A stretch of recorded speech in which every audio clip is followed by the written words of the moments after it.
Live from Joe's mom's basement, it's the Stacking Benjamin Show.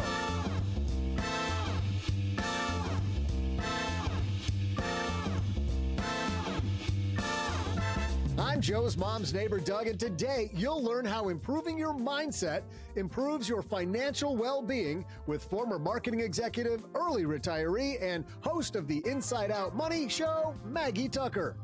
Plus, the guy who described the movie Inside Out as too mushy. It's our resident curmudgeon, OG. And finally, the writer-director of the hit Pixar film, It's Pit. Oh, that doesn't say Peter. It's just Len Penzo. But that's not all. Halfway through the show, I'll share my generous trivia question. And now a guy who's always reading up on the latest personal finance advice, it's Joe Saul-Sehy. Read another piece today, which we're going to go over, Doug. Thanks for the intro. I am Joe Saul-Sehy, Average Joe Money on X/Twitter/your favorite channel. And man, we've got a great crew here today. So let's dive in and meet everyone before we talk about living where you live. What's the upside? Living in a city, downside living in a city, and living in the country, wherever. But a guy who lives in just outside the city of Dallas, Texas, Mr. OG is here across the card table from me. How are you, man? Good. I want to know why is it that it's like, a curmudgeon and make fun of Len and make fun of OG. And then it's like, and then the guy who does all of the reading, Joe. Like, what? How about the guy who wears like a weirdly salmon shirt? We had Lisa Curry, our writer, on Wednesday, OG. If you spent more time with Lisa, she would say nice things about you too. Well, she doesn't need to say nice things about me. She just needs to say mean things about you. Oh, I misinterpreted that. Yes. And the guy who we never say mean things about, deep under Los Angeles, Mr. Len Penzo's here. How are you, man? I am doing fine. I think I'm excited. The new year's kicking off well, and everything's going great. Congratulations to OG and your Michigan team for winning the national championship. I had a lot very happy for you. It was all that cheering from the corner of the end zone, Len. I don't know if you know that. There was that one guy. Yeah. You can do it. Go team. That's where they put the biggest fans, right there in the corner. Did you ever see the movie Rudy? Or did you see when Mary Lou Retton needed to nail that last flip in the Olympics? It was OG giving that speech. Yep. Mary, you're showing your age with Mary Lou Retton. I mean, she's... When it comes to gymnasts, gymnasts, I think she's been overtaken by quite a few gymnasts in the last 40 years. Welcome to the Old Guy Podcast. Yeah, I'm Joe Saul-Sehy. Right. Yes. And I'm super happy we have this guest with us today. She is the co-host of the Inside Out Money Podcast, as Doug so eloquently said earlier. And it's funny, she's a woman I wanted to have on the show for so long that when I was on my way to give my keynote talk, I'm literally throwing beads and I'm in this ridiculous jester outfit. I see her and I go, Maggie Tucker is here. I think I scared the hell out of you at FinCon. Yeah, I mean, it was the beads you were throwing at me. There was just a lot happening. There was a full band behind you, but it was great to see you. It was great. Glad it ended in this. Great to see you. So you are in Atlanta, the big city of Atlanta, Georgia. I am, yes. Yeah. Born and raised. Well, tell us about your early retirement. What year were you able to say, you know what, I'm done with this? My husband and I actually early retired on the exact same day, just for fun. And that was May of 2022. So we're at about the 1.5 year mark. Yeah. This is the most impolite question ever, but how old were you then? That's fine. In the world of fire, I feel like people are like proud to share their ages, I guess. But I was 41 at the time. I'm 44, 43 or 44 now. 40 something, but I was 41 at the time for sure. And it was my husband's 43rd birthday. Yes. The next day was my husband's birthday. I just like to clarify, I do know my husband's birthday. It was the day, but he wanted to do it just for fun, like the day before he turned 44. Don't ask OG his spouse's birthday. I'm terrible with birthdays. I am too. No shame. I know them all. Steel trap. My steel trap is called a Google Calendar. That's not a steel trap. No. Maggie, so tell us about Inside Out Money, because what you guys do, the three of you, is a ton of fun. Yeah, so it's more than three of us, but I am the main host. I have a rotating set of co-hosts, which is a mix of my husband, some of my good friends, and we started less than a year ago. And for 3 years before that, I was podcasting with another friend at Friends on Fire. And I started Inside Out Money because honestly, Friends on Fire, my co-host wanted to retire and I wanted to keep going. And I love the concept of the psychological aspect of money. I think you can tell people what to do all day long. They either know what to do or don't, but even once they know what to do, they don't actually do the things that they could or should do. Right. It's hard, right? It's easier said than done. And I really wanted to focus more on the psychological aspect of it and starting on the inside, because it's getting your mindset and your framework of how you think about money right. And that will lead to outside behaviors and actions eventually. So we're just a bunch of friends talking about money, but we try to do it in like a fun, approachable way and a meaningful way where you take something away in terms of helping, your financial mindset and different tactics to improve your finances. Since you retired way, way, way early, has it been the mental part that's been more difficult or the math of staying retired? Well, the market's been doing fantastic I since I know. retired. So the math hasn't been too tough. I somehow quit making a lot of money and have more money than I did when I left. So that feels good, quite honestly. For someone who was I was afraid to take the plunge. So Yeah. it feels nice to be a year and a half in and have more money than when we started. I like the tone of her voice. Like, you're not going to believe this, but I'm a little happier now that I have more money. Yeah. More money and more time. It's a win-win. I forgot what the question was, Joe. I'll be honest. Well, you know what? Let me remind you of the question right here. Does that clarify what the question was, Maggie? I am sort of losing my edge and sharpness, I've noticed. I had a very demanding, stressful job, and I'm just like not quite as on top of crap as I used to be. This is how on top of it we are, Maggie. We'll be right in the middle of a thrilling discussion like this one, and something like this will happen. Whoops. My bad.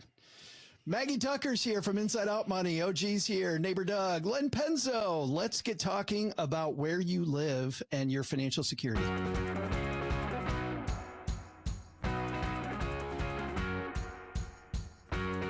We're going back today to a blog we've dived? Have we dived? Be-dived into? Dovened? Yeah, the Darius Farou blog, Darius, FOROUX.com. Darius is a very opinionated blogger, and Darius has a piece about why living in a big city is making you poor. Let's go to the man that lives in the biggest city of anyone on this panel, Mr. Penzo. Living in L.A., making you poor, Len? Well, Southern California is a very expensive place, but if you choose wisely and you make good decisions, actually, no, it's not making me poor. Things are more expensive in the city, but okay. But there's ways around everything. There's ways to make do almost everywhere if you control the things you can control. Well, I want to talk about that piece later, because what I first want to talk about, though, is I know that the area that you live in, LA, was once like a remote suburb. And I feel like over the years, the city's come to you. What has that done for property values where you live? Well, property values have gone up. And, I'm a native here, Southern California, even at my old age. And it was a lot more rural when I was a kid. Now it's completely, you can go, 100 miles to the east of LA and it's just sprawl. So, and with that sprawl, prices have gone up. And that's just the way it is. I mean, homes are more expensive. You want to buy land is more expensive. The competition for schools, if you want to go to a private school, that's more expensive than ever. What about your commute? The commute is horrible. Over the years, I've actually used, believe it or not, Southern California has commuter rail, and and I actually used commuter rail for probably 2 years. And even that got expensive after a while. And I ended up going back to my car, but yeah, it's expensive. Maggie, Atlanta, not close to the size of Los Angeles, but still, that's a city. You live in a city known for gridlock as well. Like, I feel like whenever I've been in Atlanta around rush hour, like, you can't get there. Yeah, I mean, I don't miss not having a commute anymore since early retiring. But I will say, I don't think the traffic in Atlanta, I was going to say it's not that bad, but it depends on where you live. And so I always find it fascinating. You know, people complain about wherever they live, kind of. But if you live, I live in fairly in town in Atlanta, but would still look like a suburb to many people. And it's somewhat a reverse commute to most places in Atlanta that you would want to work. And I've worked at multiple different locations around the city, and my husband has also. And so it used to take me 30 minutes to get to work, 30 minutes to get home. Every now and then on a crazy day, maybe 40. I never thought it was that bad. Now you can choose to live really far out in the burbs and work somewhere where, yeah, it takes you an hour and a half. But I think Len said it's a choice, right? You control what you can control. You chose where you lived in the city, and you chose where you worked in the city to some extent. It's interesting, though. You talk about the reverse commute. Did you guys choose that location on purpose? I mean, did you choose a place where all the salmon are swimming one way and you get to go the opposite? I mean, yeah, in theory we did, because I grew up in the same area and I loved it for many of its qualities. One of them was it's a great commute to, many different locations in Atlanta. Oh, gee, you and I were in the Detroit suburbs and now you're in the Dallas suburbs. Like, I feel like it's way more expensive in Dallas than it was in the Detroit area. Well, I mean, yeah, absolutely it is. One of the things you guys haven't mentioned yet is the actual, you're talking about commuting, the cost of commuting as it relates to just being on the road. I don't know. I don't think LA has a lot of toll. I'm not sure about Atlanta. It's been a while, but every road in Dallas, you have to pay money to be on. And it's like, every one of those little overpasses that you kind of zip through, and it's like automated tolling. Like, you get hit $1 every time you hit one of those things or whatever it is. So not only is the commute suck downtown, they charge you for it. They've like monetized they charge you both ways. Private industry. And when you're in a bigger city and you've got a lot of traffic where you're going stop and start traffic, that's harder on your vehicle. So your maintenance costs are going to go up. You're more likely to get into fender benders. So you're going to hit your insurance deductible more often. I mean, there's all of those ancillary kinds of commuting costs you don't think of. Preach. Yeah. Here in LA, they don't have the toll. They have a couple toll roads where the whole road is toll. But what they are taking advantage of here, what people take, they have commuter express lanes that you pay for. Yeah. So you can go free, or you can use the commuter express lane. And I would use that on occasion. And in rush hour, before I retired, it was $18 at rush hour one way for me. Yeah. Think about how much that adds up.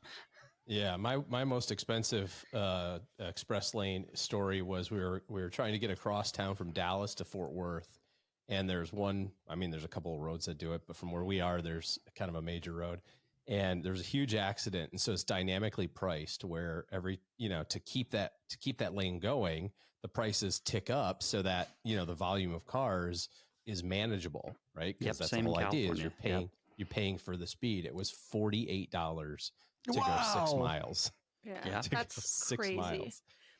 Hey, in Atlanta, we also have some of those express lanes, and you don't have to pay for most of the parts. There's some like weird exclusions, but if you drive an EV, you basically get to drive in them for free, even when you're with one person. Oh, yeah. So you get to drive in the HOV with one person, and you get to drive in the express lanes for no charge. Added benefit there. Yeah, it's nice. You look at these, he talks in this piece about high living expenses. By the way, no need for people to read this piece. I think it's very short. If you want to follow along, you can follow it at StackyBenjamins.com. But I want to read a quote from this. High living expenses such as rent, transportation eat away at your income. You'll have little left to save and invest. This is talking about living in the big city. Meanwhile, the rich live in their mansions outside the city. They're far away from the chaos and pollution. Maggie, people looking at trying to do what you and your husband did, 3 main things to cut, right? your cost of rent / owning your home, your cost of transportation. Those are 2 of the 3. Then your food's number 3.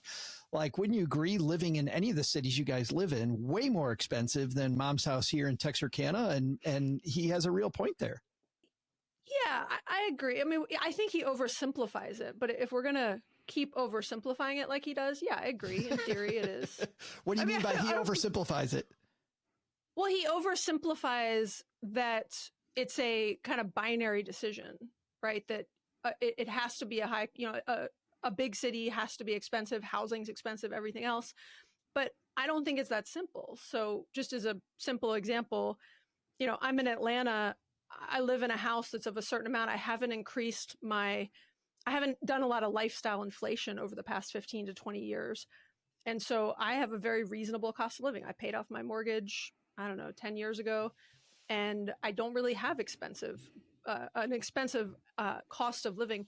But there are tons of other people in my peer group that made the amount of money that I made that chose to live further out, really expensive houses, continue to inflate their lifestyle. And yeah, they're kind of getting sucked into many of the things that big cities have, which are bigger, nicer houses. Yes, expenses are more expensive in the city. However, at least when I worked in the corporate world, they tended to pay more too. If you had a job in a city with a corporation, it paid more. As a matter of fact, the company I came from had different pay scales depending on where, even though people worked for the same company nationwide, there was totally different pay scales depending on whether you lived in Texarkana, Texas, or you lived in New York City, or you lived in, so that kind of offsets a little bit in that regard. Yeah, I totally agree. A big piece of the compensation formula is where it is. You can like hack that by getting the job in one city, convincing them to keep you on, and then going and working remote somewhere else. That's hard to do, but they often don't lower your salary. In fact, I remember, Maggie, at the beginning of COVID, there were a lot of people who just got the heck out of San Fran or, Boston, the really high cost of living areas. And it didn't take the companies long to say, look, if you're not just going there for a couple of weeks, you're going to be there long term. We realize we're all remote. We're going to cut your salary. And people went crazy. Like, you can't cut my salary. Like, look, it was predicated upon you paying rent in Boston. Doesn't it still feel like violating a contract though? It felt like I still felt that way. I mean, don't get me wrong. I live in Texarkana, but if I had moved someplace and I was told I had salary of X and my boss comes to me and goes, "Hey, we're cutting your salary because you moved to a lower cost of living place." Like, wouldn't that drive you crazy? Yeah, I would say a lot of bigger companies wouldn't do that for that very reason. Like the company I worked for would not do that. But I'm sure there are companies that would. The company I worked for, they had 2 options. They did that we cut you by 10% if you move to a lower place, or you just wouldn't get raises for the next 4 years. Yeah. They would until you're capped out. Yes, that's right. And then they'd say, fine, you'll keep your salary, but you're way overpaid now for where you live. Yeah. Yeah. Other cost of living in the city. OG, what's a cost of living in Dallas that you put up with that somebody living in the country doesn't have to put up with? Well, I think the big one that I just mentioned was the toll situation. Just driving around costs money, although you can skip that by just taking surface streets. That'll take the entire day to go places. I think the one thing that we noticed a lot, when we moved from Michigan to Dallas, and definitely the suburbs of Detroit are much, much, much smaller than the suburbs of Dallas-Fort Worth. I mean, DFW is as big as the entire state of Michigan almost in terms of population. No, I mean, it is. It's insane. I thought at first, before you said population, I thought you were referring to the sprawl. I'm like, it feels like it sometimes. Yeah, well, there's that too. But the price of food, I mean, it's a easy $100 and something for breakfast, to go out with the family. It's just, and I think some of that's inflation recently and that sort of thing, but just being in this, Metroplex really was kind of eye-opening. Groceries, I don't notice it as much, although I don't do a lot of that. Lissa does, but it does seem to me that just the going out to eat component of expenses is higher than it, I don't want to say should be, but Maybe don't go to the Four Seasons when you go out to breakfast. well, there is that is a component of the cost, undoubtedly. But the cost of valet is way higher here, Doug. You wouldn't. Way higher. Where am I going to park my McLaren? Not in front of a Denny's. Duh. But I mean, even just the local coffee place, it's Starbucks pricing for local coffee. It's just it's just extra. Yeah. Just Maggie? like extra. I was just going to add, I've definitely noticed what Josh is saying. I mean, I don't think grocery food is necessarily any more expensive in a large city. If anything, I think it, for logistics and supply chain reasons, can actually be less expensive at times. You have a bit more or less expensive options available. But I do think restaurants are expensive, and a lot of it is like retail space is expensive, right? The leases and the rent, and the cost of labor. Expensive. I was going to say your labor cost costs of labor. more. You're right. Yeah. It's all. And so I often will get frustrated, and then I'm like, well, it's really hard to run this business, and I get it. And everybody had to do it during COVID. I mean, you saw prices shoot up. How about insurance? Yeah, insurance I is was just everything. gonna say Yeah, all that. of it. There you go, Len.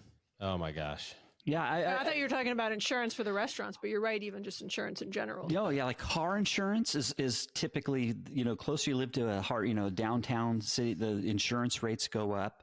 I will say that the one exception I can think, and this is one where I'm suffering from right now, is if here in Southern California, if you live in believe it or not, there are rural areas out here in Southern California. If you live close to a rural area that might be a fire hazard, here in Southern California, anyways, your homeowner's insurance would be more expensive, I would think. But other than that, though, I think insurance living in the city is much more expensive. Maggie, you brought up something earlier about him oversimplifying this and about how you made some choices that have kept your lifestyle inflation from being high. I'm wondering about new people that They're are called newish. babies. Babies? Like yeah, babies? What do you mean? Newish people, young people that really, I think a lot of times people in their 20s or sometimes even early 30s move to a new city and don't think about the cost fluctuation between city A and city B, or think enough about, hey, my salary sounds like it's a lot of money. Let's say you get a good job with a 6-figure salary. You think that's a lot, but then you start adding in all these things that Darius is talking about. You could have a 6-figure income and still be living paycheck to paycheck. Yeah, totally. I mean, the math is pretty simple, right? It's like your income minus your expenses is what you can save and what you can, build for your chance at any freedom in the future, whether, baby freedom or big freedom like I'm experiencing right now. And I think I was just trying to tie it back into babies since we're talking about new people. New people. But there are people in a small town making a lot of money that are spending all their money and they're saving nothing. But then you could be, on a teacher salary or something smaller in a big city and living very intentionally and creatively and consciously and have a higher savings rate than that person on a huge salary in a small town. And that's just what I mean by it's oversimplified. It's all about our personal choices, regardless of where we choose to live. Well, he does say one thing that I notice, which is he ends this particular section of his piece by saying the bright lights and endless entertainment options only serve to distract us from the fact that we're not getting ahead in life. I think there's a lot more of the bright lights and endless entertainment options when I think about going to Los Angeles, Dallas, or to Atlanta than I think about here in one or two more than in Texarkana. It's very close, very close. But I think what you're saying, Maggie, is you got to kind of put the blinders on about the bright lights and the endless entertainment. Yeah, you got to have a lot more discipline and ability. It takes a lot of internal motivation and discipline to not constantly inflate your lifestyle. And I think he's spot on, and you're spot on from that point of, if you're in a city around a lot more people that are, I'll take LA as an example. When I go to LA, and I love LA, but when I go to LA, I start to see things and want certain, you just get around a vibe of people spending a lot of money and being, and again, I'm like stereotyping a city. So I could pick New York, LA, anything. I'd say less where I run in Atlanta, perhaps, but you're around people and there's more peer pressure to look a certain way, drive a certain car, spend money a certain way. And so I do think who you're surrounding yourself with there's more temptation in big cities for that, for sure. I want to dive into that in the second half of this discussion, because I think that leads us to the key, which is I hear a lot of people complain about where they live and think, if I only lived over here, things would be better. If I only had this thing, things would be better, right? And I think you can do very well living right where you are right now and take advantage of it. So I'd love to dive into how you guys have taken advantage of the, quote, bright lights and endless entertainment to make your life better and in some ways richer. And OG, I'm sure, has some of the a couple of those things that he's done. The Four Seasons breakfast is pretty nice. Right. But before we get to that second half of this discussion, where we get a little more tactical about making where you live work for you, it's time for week 2 of the 2024 trivia competition, in which we pit 3 mortal enemies, OG, Len, and Paula Pant. And today, Maggie, OG, and Len are your mortal enemies because you're on Team Paula Pant today, which means I've got good news and bad news for you. Which one would you like first? Just all at once, both of them, please. Just give it simultaneously. Yeah. Well, it actually is kind of bad news, good news. The bad news is that you are not in first place because Len took the early lead. The good news is Paula's rarely in first place, so it doesn't matter much. Okay, I can't screw this up. That's right. You're going to get Can only go up from here. You're going to get to guess. You have to guess second because OG won the Benjamins in a Box competition before our holiday break.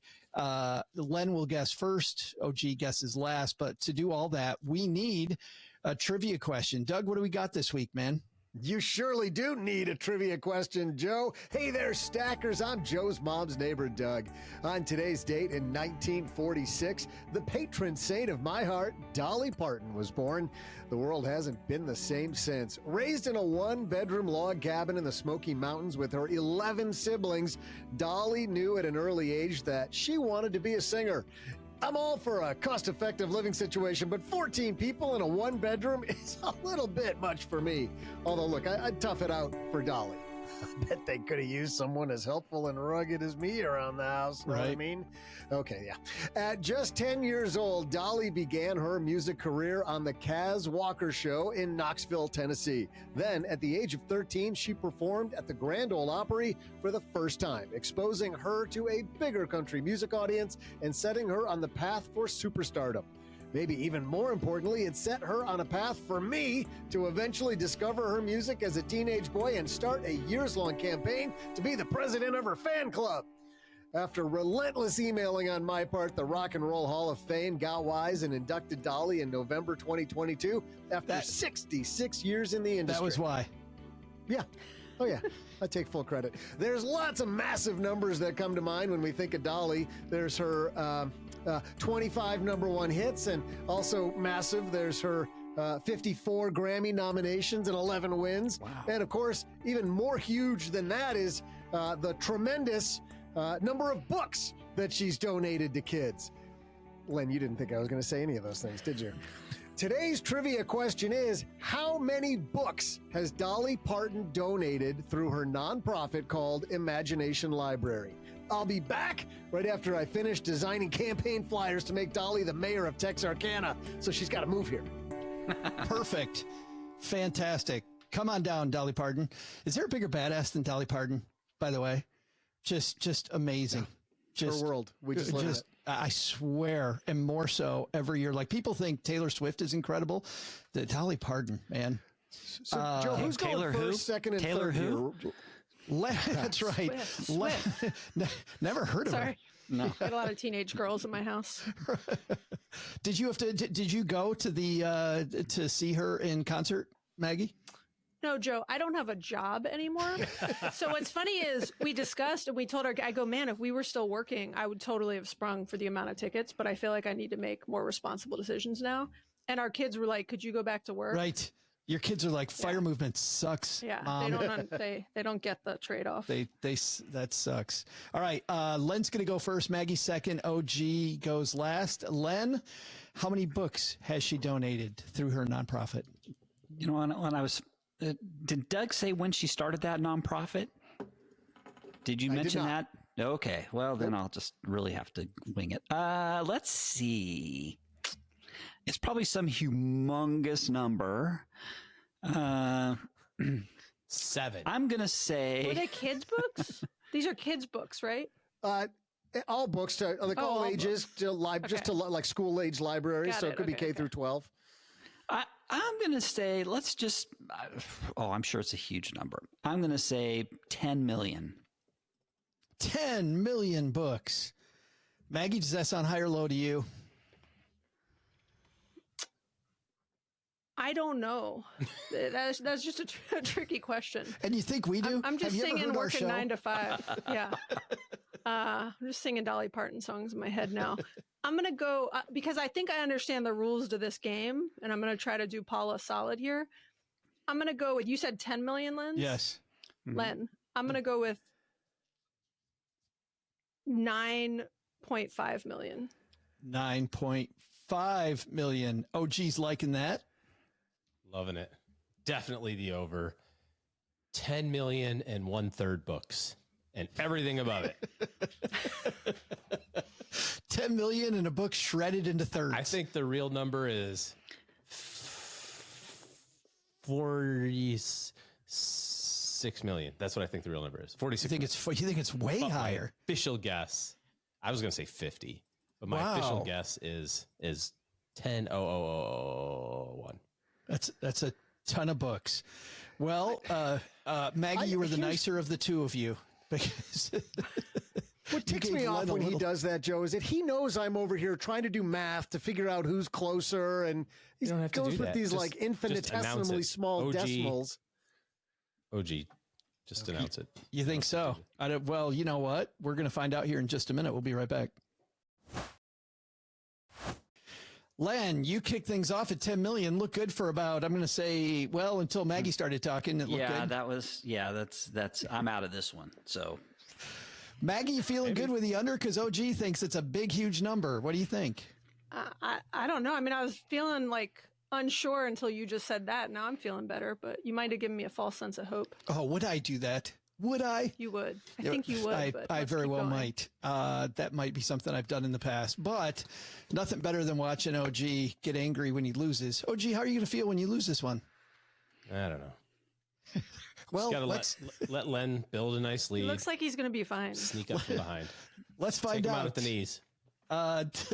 Sweep the knees. Doug, who's going to bring this one home? Hey there, stackers. I'm political strategist and Dolly Parton's most humongous fan, Joe's mom's neighbor, Doug. It's well known by now that Dolly Parton insisted on retaining ownership rights of I Will Always Love You when Whitney Houston recorded it. But what's lesser known is that Dolly wrote both that song and Jolene on the same day. Talk about work ethic. I can relate.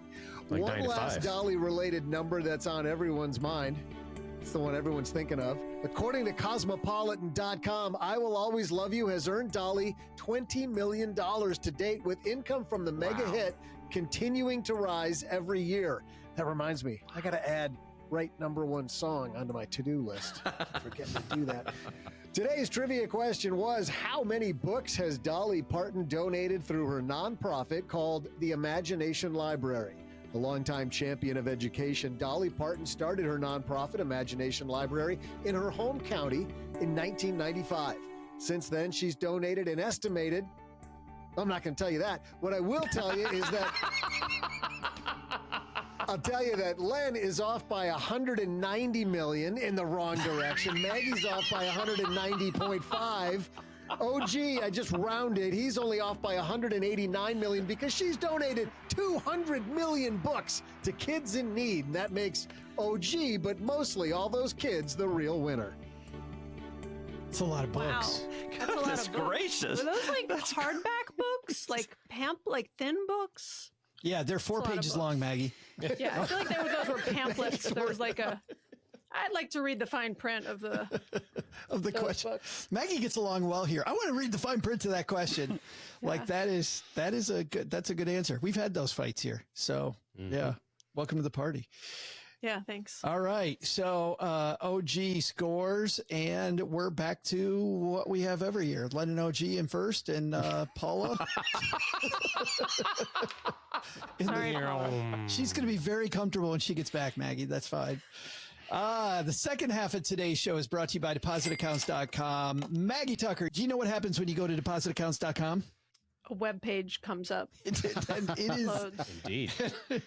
It is an amazing, amazing web page because on the very front page, it tells you exactly. In fact, I'm going to go to it right now, depositaccounts.com.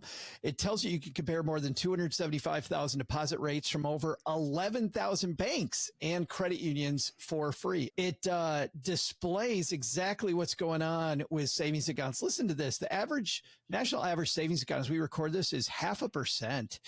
If you have a savings account that's in the top 1%, though, 4.96 APY. CDs, national average 3.98, top 1%, 5.66.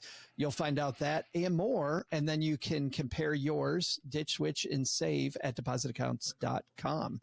I like going there just to see the difference. We've been hovering right around 5% for a while now, down slightly from a week ago. All right. Let's go into how you make this work for you. No matter where you're at, you have these resources available. I felt like when I lived in Detroit the first time, I didn't take any advantage of where I lived. We moved back and lived there for 2 years. I took much more advantage of where we lived and getting those people together. I feel like I try to do that now in Texarkana. But Maggie, what's one thing that you make sure you take advantage of in Atlanta that makes your life bigger, richer, better? I would say there's just a lot of free cultural activities around the city. So from certain nights of the month, there's museums that usually cost a lot that are free. There's really cool parks. There's really great outdoor infrastructure and areas that don't cost us anything to hang out at. And I think that's something I'm getting in not just my own big city, but in many big cities I've been to, that not that you don't get any of that in a smaller city, but you certainly don't get the breadth and options of it. It is the cultural diversity too. It is so cool to see all the different cultural stuff that's free. I never paid any attention to it. Like I mentioned, moved back to Detroit. There were tons of things that Cheryl and I did that cost us zero and were fantastic. The museum thing being least among them. I mean, if we didn't go on the free day to the museum, the cost difference just for two of us was through the roof compared to going on free days. Yeah. Say those senior citizen discounts finally are kicking in, huh? Oh, easy. Got them right here. Right here. Art card for the win.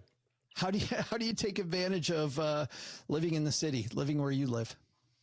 Well, this isn't free, nor is it relatively inexpensive, but I think compared to, a smaller town or way out in the country, it would be an issue. We really like going to all of the Broadway stuff that Dallas has, which obviously is a big enough city to attract a pretty decent schedule year in, year out. And we've started taking the kids and although William decided that Les Mis was boring enough to sleep through the first half. Oh, good. So we went out at halftime, whatever that's called, intermission. Halftime. And he's like, that's the official name. He goes, all right, well, you'll have to tell me what happened because I fell asleep. I'm like, it's intermission. He's like, wait, there's more? I said, yeah, the second half of it, wraps up the whole storyline. He's like, oh, can you just tell me can I just sit out here instead? It didn't quite land the way that I thought it would as we're, sobbing to the end of Les Mis like normal people. But, we really like that sort of stuff. And I don't know that necessarily that's as readily available or easy to access. So, but it's funny, it costs money different than what Maggie and I were talking about a minute ago, but you're saying just the ability to have some of these cultural experiences, your kids at a younger age being able to get that. On the free front, I absolutely adore our bike trails and can go from my house just about to almost downtown Dallas without seeing a surface street or, crossing a major road or any of that sort of stuff if you follow the right bike trail. So that's awesome. So that's pretty cool.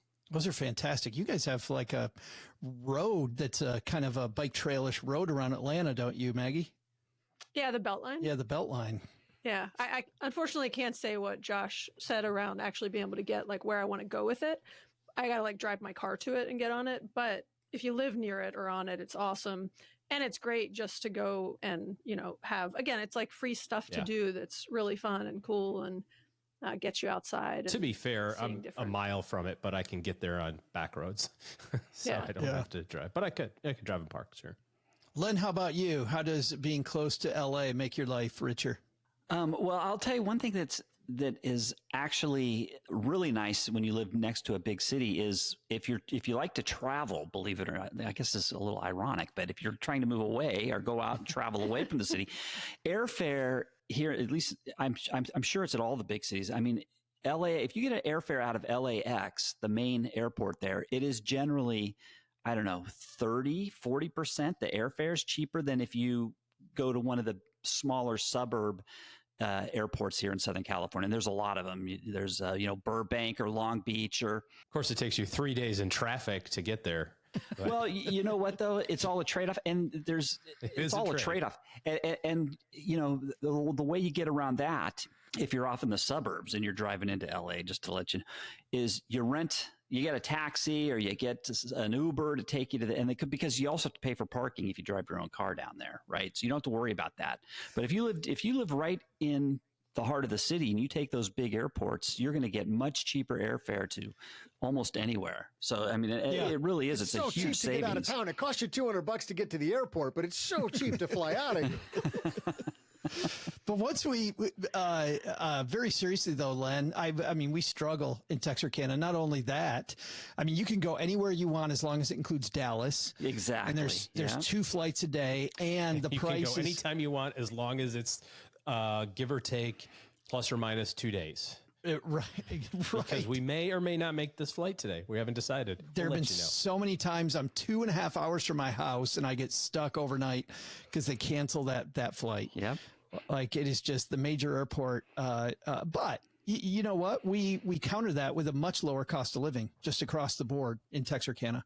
Like, okay, I just have to remind myself that I've got all these other great things about living here. And one is I don't have the cost for the lifestyle I live that I would if I lived the same lifestyle in a major city. How would you encourage people when they move to a city, when they move from one city to another city, to make sure that they take into account that move, right? People moving around more than ever before. The average person has over 7 jobs during their career. Maggie, what would be your advice to somebody who's going from city A to city B to make sure that the budget stays intact? Well, I mean, my biggest advice would be to talk to people that actually live in that city. So like real live people that maybe people you're going to work with, but get into some like in-depth discussions. So you can obviously do a lot of internet research. You can, join different Facebook groups and other things. But like if you're interviewing for a certain company, I would say, hey, can I talk to somebody else about my age and my situation that already works at this company and get some advice about moving to this market and, where to live. And I always think of this really funny story from when I hired somebody, and I was in Atlanta and I hired someone that was moving from Iowa, and they didn't ask a lot of questions, bought a house, like I think before they even really had the job. Oh no. And bought a house. And when we heard, we were like, why would you buy a house? That's like 2 hours from our office. Oh. And she was like, well, it's 40 miles away. Where I live in Iowa, it's 40 miles, 40 minutes. And I was like, nope, 40 miles is in that particular area you live. So I was like, you could have just, in like 4 seconds, I could have told you like, live there if you want to drive, an hour and 45 minutes every day. But I think a lot of times people just don't take advantage of the other human beings around them that can give them a lot of great advice, tactical and, higher level advice. Well, and that's a cool thing about living in a major city as well, is the affinity groups, like whatever you're interested in. Like I have to believe that the financial independence community, Maggie, in Atlanta is pretty robust. I think it is. I mean, you'd be shocked. I'm not hugely active in it, which is more just my stage of life of I've got 3 kids and I know a lot. I'm very well ingrained in Atlanta, so I know a lot of people here already. But yeah, I think there's a lot of people from what I gather, and it wouldn't be hard for me to try harder and find more people if I had more time to, engage with new people. Yeah, that I think another really interesting thing is I think about like stuff like buy nothing groups. Mm-hmm. Are you familiar with those? Yes, absolutely. Like even just secondhand goods, being able to borrow. There's like big parent exchange groups on Facebook in my community, multiple different ones. if I want to borrow something, I can post the craziest things. Like during COVID, my car battery died because I hadn't been driving it. And I was like, does anyone have like a charger? Within 5 minutes, someone had messaged me and was like, yep, you can come over and borrow it now. There's just those things that I think are much easier in a big city. You've got a larger kind of swath of community members to pull from. And totally agree. OG though, you've got to be, you got to take advantage of that stuff. Like I feel like there's people to Maggie's point, the woman that didn't talk to anybody. I feel like so many people, they've got all these cool things in their backyard, these groups they could join, and they don't take any advantage of it. Yeah, I think if you're moving to a new area, you have to try it out. I was thinking about, your story there. And when we moved from Michigan to Dallas, I was just crushed as a adult male, right? Moving from a big giant house to a teeny tiny apartment and like, oh my gosh, what have I done to my family? And this is so ridiculous. And I failed and all this other sort of stuff. And in fact, it was such a great opportunity because we figured out where all the stuff was. We figured out what communities we liked and what like you said, the commutes were and things like that. Cause we thought the same thing when we were looking in Dallas, we're looking at the cities going, oh, well, that's like 25 miles. That's, that's pretty reasonable. And then you get down here, people are like, you're going to work where and live where? No. That's an hour. You don't want that, Yeah. I think buying a place in a new city is a huge gamble, right? Even if you rent a place for a few months, you can do a short-term rental. You can do an Airbnb for a month if you want to. Yeah. Agreed. How long did you guys rent for, OG? It ended up being about 15 months. It was about 12 before we put an offer on a house. And then it's kind of the proverbial 2-3 months to close and all that sort of jazz. But yeah, I thought it would be 6 months and it was a solid year before we were serious about looking. And even then when we bought our house that we have now, it was, we went in eyes wide open in terms of what the commute was going to look like and, and all the other construction that was going on around us and all that sort of stuff. We knew what we were getting into at that point. Len, other advice for people moving from city A to city B? Yeah, no, OG took what I was going to say is basically don't sit down your roots and try the where you're going to go out first if you can. I mean, if you can get there and live there or visit for a week or what have you. I know when I was in the corporate world and people had to transfer, what was really nice was the company would allow you to work in the new location for 2 or 3 weeks and then come back to where your old location was, and you could that way you could learn where was the nice places to be, where was the nice places to stay, learn your surroundings, figure things out, because you just can't jump in. I mean, you can't just take that shock and go in there without knowing that stuff ahead of time. So you got to do your research. You just don't go in blind. I mean, that's really the best way to do it. It's just get knowledgeable on where your new location is and whether you like it or not. That's if you can, like if you're considering moving maybe and you're working for a company, ask if you can go work at a new city for, take an assignment for 2 or 3 months to see if you like it. There are companies that will do that for you, but try things out at the very first. least. Well, and if your company doesn't ask, right?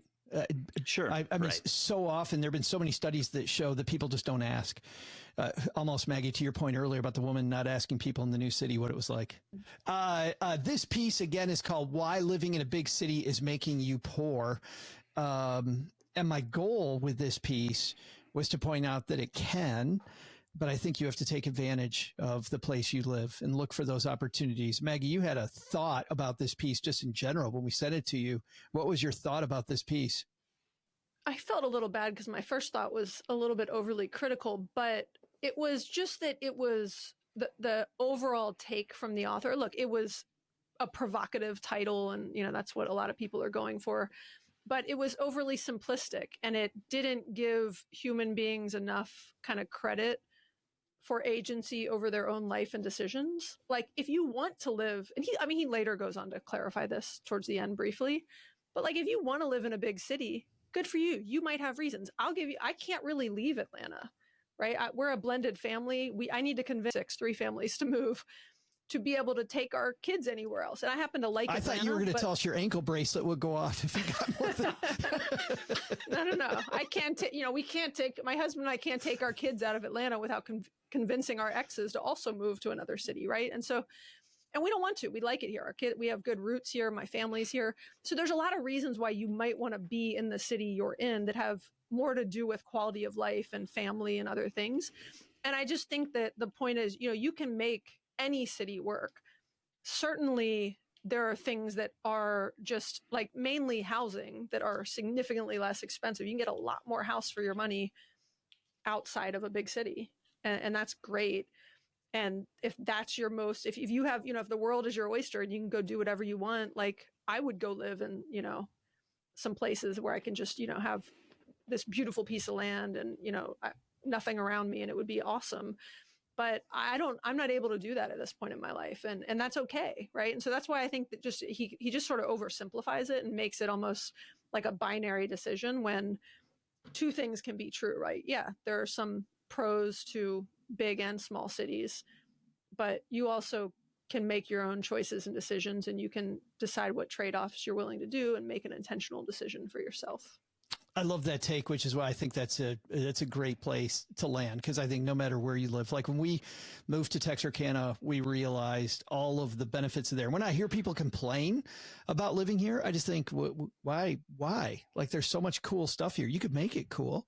You choose not to. You choose to complain instead. And I don't know. It drives me. It's funny because living a richer life to me is part money and part just, embracing where you are at that time. Speaking of where we are, let's talk about where all you guys are. We'll have our guest of honor go last. OG, what do you got going on this weekend?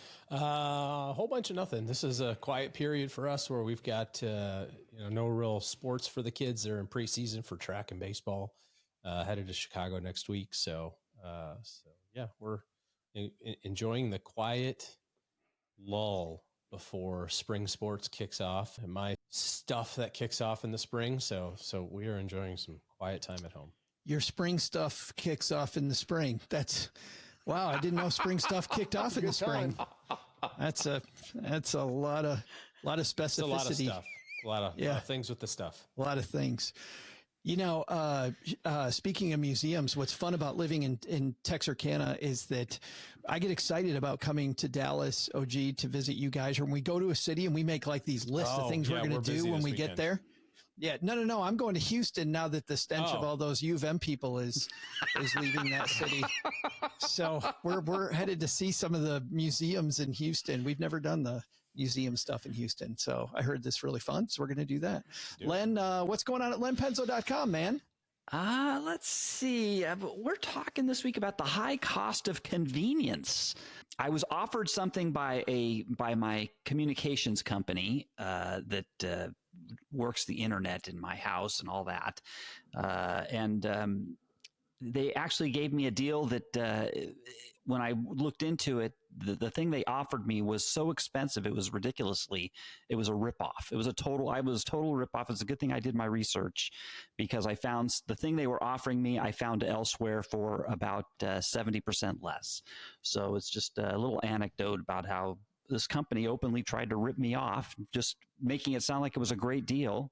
And it really wasn't. So a little lesson there. Just stop on by if you're interested. And if you're not, hey, what the hey? Len, when you and I first were getting to know each other, and I was first reading your blog, the one that still impacted me just this last week at the grocery store, Mr. Penzo, was the piece you wrote about the incredible cost of having the grocery store slice your vegetables for you. Oh yeah, and Cheryl had they had these packs of asparagus pre-cut, and it was 2 for the price of 1. Cheryl goes, "Oh, that's a good deal," and picks them up. I'm like, "We have a knife. We got like a really cool knife." And I went, and I still saved like 30% off the asparagus cost, even though it was buy 2 get 1, or buy 1 get 1 free. Still saved a third by just slicing my own asparagus bottoms. You know what though? I'm gonna blow that up just with another anecdote. It just happened last week. The honeybee and I were at the store. We needed a bell pepper. We needed a yellow bell pepper. There were no yellow bell peppers except for the organic variety, and I think this thing was like $4 for a bell pepper. The person there in the produce section said, the produce guy says, he goes, that's really ridiculous right now, or the prices. He goes, but if you go over to this corner over here, we have some sliced bell peppers, red, green, and yellow, and it was like 99 cents. So there was enough sliced yellow bell peppers in there that we actually saved money. Normally that doesn't happen that way, but yeah, it's so just you picked strange. out all the gross. We threw away the red and red ones. and we just kept the yellow ones because it was only like 99 cents. I was gonna say Doug would have just gone to the self-scan and just typed in regular red pepper and not organic, and really giving him the business. Nothing. You mean like everybody else would do? Yeah. Welcome to Theft for the Win podcast. My name's holy cow. Thanks, Doug. I don't know these people. Maggie, thank you for coming on and saving the show. I appreciate it. No problem. What's I'm happening? not sure I saved anything. I lost trivia. So it was just leaving with my head held down. No, you're keeping Paula's torch lit. She lives for last place, and we made sure she stayed there. But what's going on at Inside Out Money? We actually just recorded last night, and it'll go live this weekend, our 2023 expense review. So you can actually hear what 3 different families spent in fairly great detail in all of 2023 and like what we spent it on. And so it's a good time to talk about cost of living, because I always think it's really cool to hear, like we did a whole food breakdown. We actually talked about how I'm like physically incapable of buying pre-cut fruit. It's such a ripoff. I do have my own knife, and it's like it's not as fresh too, to be clear. Right. Like it's been sitting there with all the like ends open to air. You want that stuff like fresh cut, then you put it into your mouth. Yeah. Well, it just looked like a super deal, when they put the buy one, get one free. Cheryl's like, oh, finally. Nope. Yeah. Yeah. I'm going to write a whole article like this guy did about big and small cities, about cut up fruit and non-cut up fruit. And really like dig deep on the pros and cons. I think Len's already done that one. Stay tuned for that, folks. That's the hard-hitting stuff they do at lenpenzo.com, Maggie. You don't want to fridge on that. We'll team up, Len. Yeah, absolutely. Collaboration. By the way, pause it right now. Go subscribe to Inside Out Money. Follow Inside Out Money wherever you're listening to us right now. All right. I think that does it. Doug, man, you got it from here. What should we have learned today? So what's stacked up on our to-do list today? First, take some advice from Maggie Tucker. It's easy to oversimplify costs of living, whether you live in the city or the country. But one thing that's tough to simplify is the cost of commuting. Look for ways to reduce your fuel, maintenance, and insurance costs. Second, no matter where you live, be sure to take advantage of all the great things your location has to offer. Maybe there are some great parks or theaters or natural attractions that out-of-towners flock to. You should go there too. Be a tourist in your own town. But in the off-season when all those annoying people are gone. So what's the biggest to-do? Make sure you check in with Dolly Parton's team before you campaign for her to be your mayor. You could end up getting a restraining order filed against you. I was just trying to help, Dolly. Thanks to Maggie Tucker for joining us today. You can listen to her podcast, Inside Out Money, wherever you're listening to us right now. We'll also include links in our show notes at stackingbenjamins.com. Thanks to Len Penzo for joining us today. You can find Len at lenpenzo.com/getoutofla. Thanks also to OG for joining us today. Looking for good financial planning help? Head to stackingbenjamins.com/OG for his calendar. This show is the property of SB Podcasts, LLC, copyright 2024, and is created by Joe Saul-Sehy. Our producer is Karen Repine.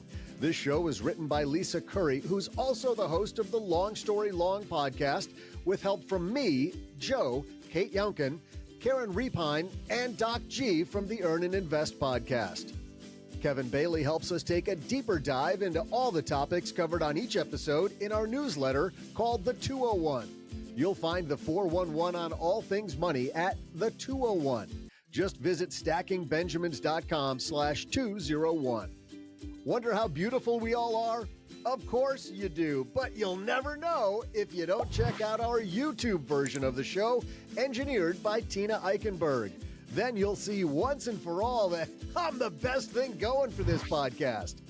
Once we bottle up all this goodness, we ship it to our engineer, the amazing Steve Stewart. Steve helps the rest of our team sound nearly as good as I do right now. Want to chat with friends about the show later? Mom's friend Gertrude, Stacy Doe, and Julia Garib are our social media coordinators, and Gertrude is the room mother in our Facebook group called The Basement. So say hello when you see us posting online. To join all the basement fun with other stackers, type stackingbenjamins.com/basement. For more interactive fun, join us on Instagram every Tuesday and Thursday for our Instagram Lives. Kate Younkin and Joe host those weekly.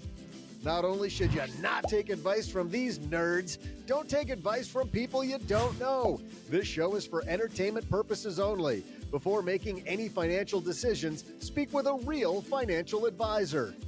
Boy, am I glad our lawyer made us say that.